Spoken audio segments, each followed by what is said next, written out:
नमस्कार, मैं हूं रूपेश पटेल और आप मेरे साथ देख रहे हैं फोर्थ पॉइंट न्यूज।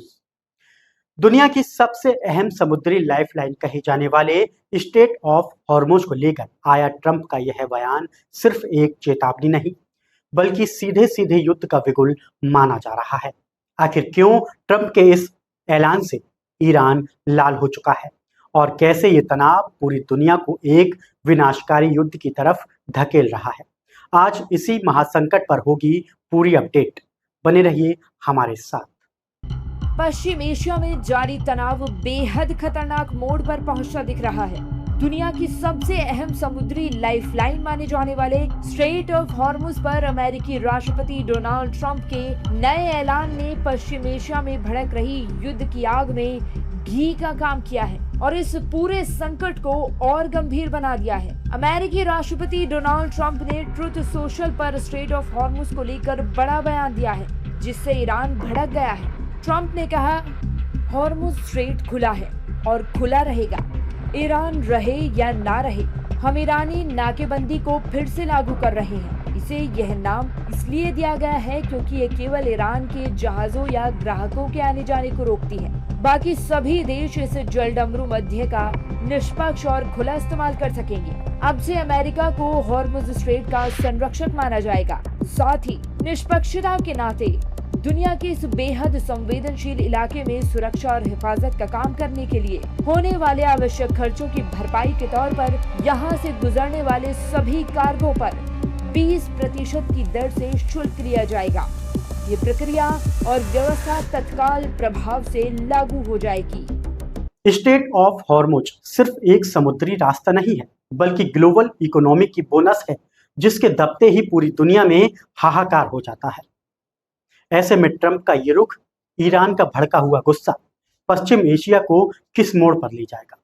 ट्रंप के बयान के तुरंत बाद ईरान ने अमेरिका को कड़ी चेतावनी दी। तेहरान ने साफ कहा कि स्ट्रेट ऑफ हॉर्मुज के प्रबंधन में किसी भी अमेरिकी दखल को स्वीकार नहीं किया जाएगा। ईरान ने कहा कि अगर अमेरिका ने इस क्षेत्र में हस्तक्षेप किया तो उसका जवाब दिया जाएगा। साथ ही अन्य देशों को भी चेताया कि यदि उन्होंने अमेरिका का साथ दिया तो उन्हें भी इस संघर्ष का हिस्सा माना जाएगा।